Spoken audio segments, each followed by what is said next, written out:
still praying. I know I said I would I'll keep everybody updated with what's happening. I know right now we're waiting.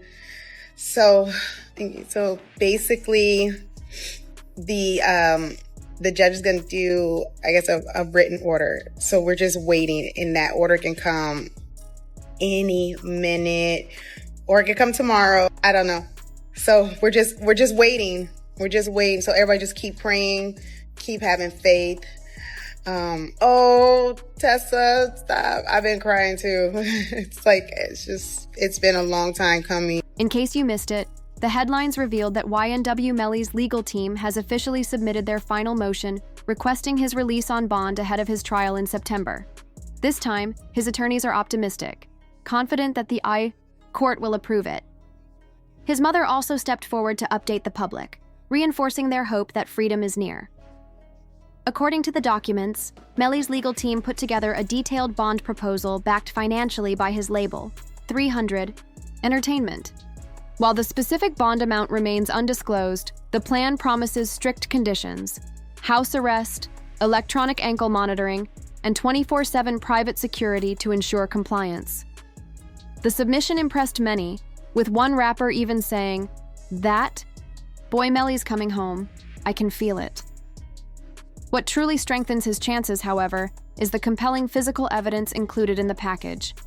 One standout piece is an emotional interview given by Melly's mother, where she described the inhumane treatment her son has allegedly endured behind bars, conditions that could violate his rights and potentially influence the court's decision. You saw Melly's statement just saying how he's been hurt, how he's scared for his life. As a mother, how did that make you feel? It's heartbreaking. It made me feel completely helpless. Broward Sheriff's Office definitely needs to be investigated. I mean, they are making up their own rules. We've tried to go to court about this situation. The judge really doesn't have any jurisdiction when it comes to the jail, because we actually had a hearing about the mistreatment of him, and the jail they make their own rules. And I don't think that's fair, because I know that The defense plans to introduce evidence from the original trial that the current judge has not yet seen. This includes GPS data disproving the federal claim that YNW Melly committed the crime inside the Jeep. Instead, the tracking shows Melly sprinting down the street and hiding in a bush, his cell phone carried in his jeans pocket, being monitored by AT&T. Melly reportedly described the moment, saying someone suddenly drove up, and when asked if he was okay, he replied, "There's a car coming behind me like they're hiding." He added, "Yeah, I think they're still around." When asked about his friends Zach and Juby, he said he wasn't sure if they were even in the car.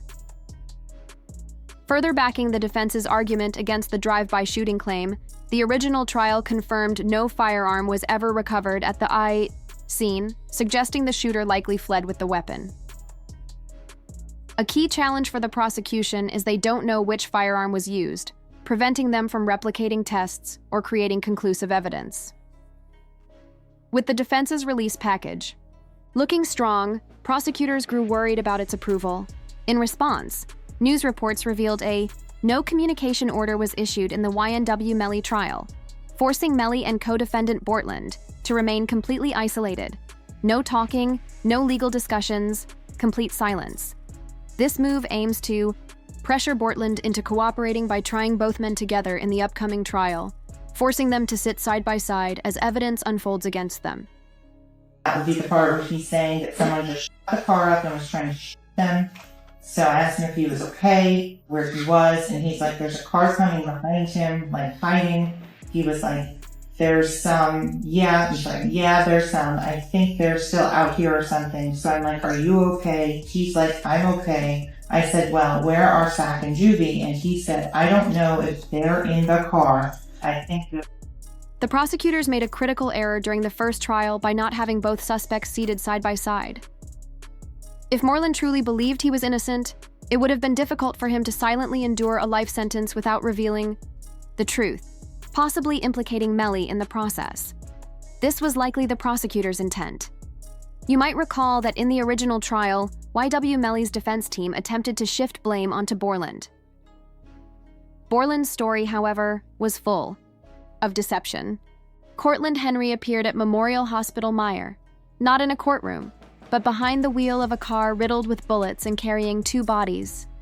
When he arrived, he had changed his clothes and shirt, and powder residue on his hands revealed he had recently fired a gun, but he lied about every detail: the location of the incident, how it unfolded, and even claimed he did not have a phone, something Miss Bradley famously refuted, pointing out that everyone has a phone in their pocket, except Cortland Henry. Ironically, it was Melly's own lawyer who exposed that Moreland was lying to federal agents, while Moreland himself had powder residue on his hands. Forensic experts weighed in, detailing the residue on Moreland's hands. The right hand had no significant residue particles, while the left showed some. In simple terms, there was clear evidence of gunpowder residue present. Borland's frustration was palpable, especially after Melly's mistrial was announced. On that very day, Borland tweeted a cryptic message: "Mind games don't work on people. Like me," accompanied by a handshake emoji, almost as if signaling a deal had been struck. This is where things took a darker turn. Had Borland been tried alongside Melly, prosecutors could have used Borland's own confession during his police interrogation, revealing his lies while trying to shield Melly. During that interrogation, Borland gave an inconsistent account. He claimed he was coming back from the studio in Fort Lauderdale, listening to music and feeling sleepy. Suddenly, he heard gunshots and ducked, almost crashing the car. But his timeline and route did not add up, and officers were skeptical. They questioned the absence of physical evidence at the scene. No shell casings, no broken glass, nothing matching Borland's story. The officers pressed, confronting Borland about his friendship with the suspects and the dishonesty in his account.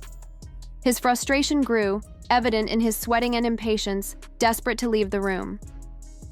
As the interview continued, the officers tried to reset the conversation, encouraging Borland to share more details about the drive-by shooting, his driving, any crashes or items dropped. Borland's answers remained vague and evasive, emphasizing his focus on avoiding harm, but offering no concrete details to match the evidence, or lack thereof. The pivotal moment came when an officer bluntly asked if Borland knew who committed the crime and if he would be honest. Borland did not verbally answer, but simply shook his head, no, an indicator that he was hiding something, likely knowing more about Melly's involvement. This nonverbal cue suggested deceit and left investigators suspicious. Meanwhile, the legal battle took another twist when the judge made a deal with Melly's ex-girlfriend, Mariah Hamilton. She had been hiding outside the U.S. since before Melly's original trial, but was arrested upon returning at Miami International Airport.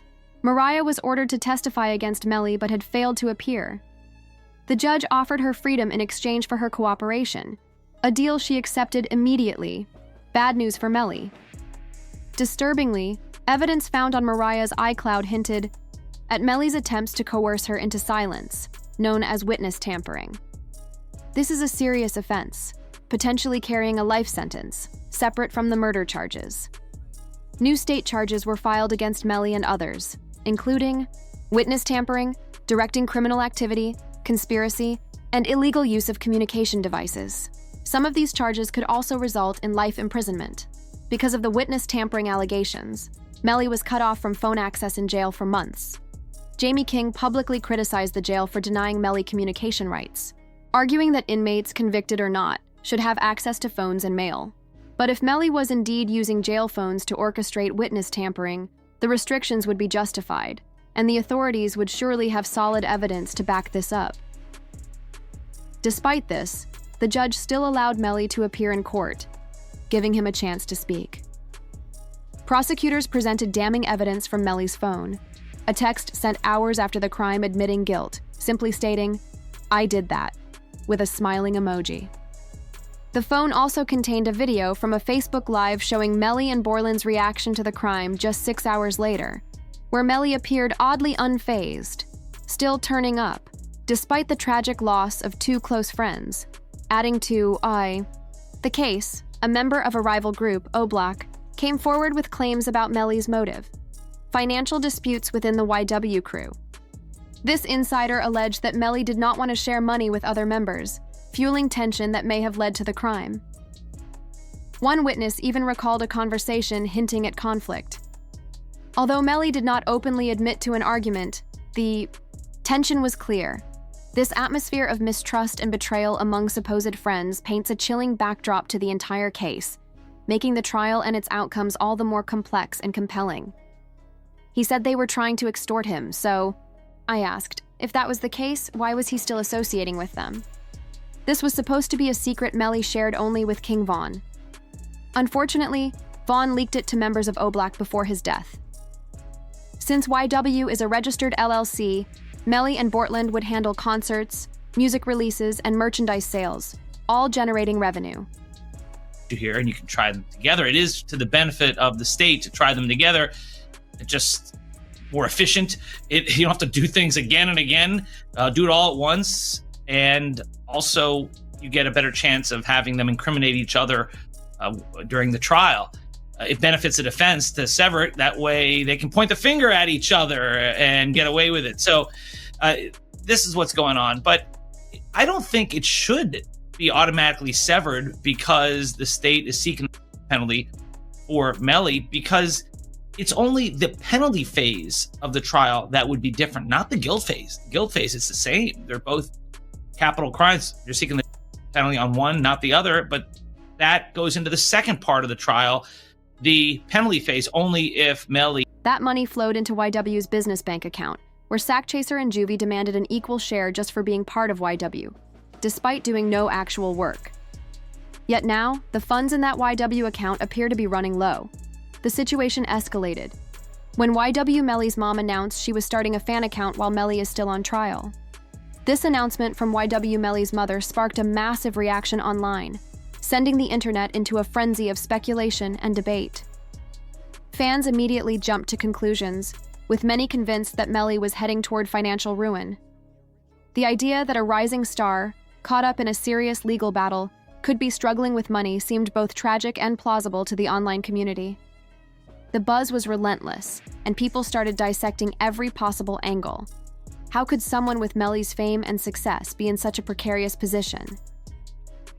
Among the voices responding to this was DJ Academics, a well-known figure in hip-hop. Commentary. He openly expressed his bafflement at the situation, highlighting how perplexing it was to see Melly's mom stepping into the spotlight by starting a fan account while her son is still facing such serious legal challenges. Academics' confusion was rooted in the timing and intention behind the move. To him, it seemed counterintuitive to focus on public engagement and potentially monetize a fan base when the primary concern should be supporting Melly during his fight for freedom and life. This situation brought to light a pattern that has surfaced multiple times in hip-hop culture: the role that mothers play in their sons' careers and public personas. Some mothers have been known to seek the limelight, themselves as their children rise in fame, blurring the lines between personal ambition and genuine support. Blueface's mom is often cited as an example of this phenomenon, where the parents' own desires for attention and influence become entwined with the career of their famous child. The relationship between YW Melly and his mother has always been one with its share of public interest and complexity. Fans and observers have followed their dynamic closely, trying to understand the layers behind their interactions. But even those who have watched this relationship unfold were surprised by this particular move. It was unexpected that Melly's mom would launch a fan account during such a critical and difficult time, which felt like an unusual distraction rather than a source of comfort or strength for her son. Some people saw this action as a way to keep Melly's name alive in the public eye, which is a valid concern given how quickly attention can shift in the music industry. Others wondered if it was a strategic attempt to generate income or maintain some form of financial stability, while Melly is unable to perform or actively manage his career due to legal issues. This raised questions about the motivations behind the announcement and whether it reflected financial necessity or personal ambition. Ultimately, the response from fans and commentators showed just how invested the public is in Melly's story, not only in his music but in his personal struggles and the people closest to him. The announcement illuminated the complicated intersections of family, fame, finance, and loyalty in the modern music world. It also revealed how, in times of crisis, the actions of those around the artist can sometimes create as much conversation and speculation as the artist's own situation. For many, the focus remains on Melly's fight, but the ripple effects of these decisions continue to provoke strong reactions and questions about what's really happening behind the scenes. If you think she's doing this for money, think again. This is not a cash grab. While DJ Academics insisted Melly isn't broke, social media painted a different picture. People recalled a no-jumper interview from 2 years ago with Adam, B. Slime, and Jaime King, where Adam asked Melly's mom if she imagined how much money had been spent on jail expenses. Meanwhile, Melly's brother, Bime, called him out for reckless spending.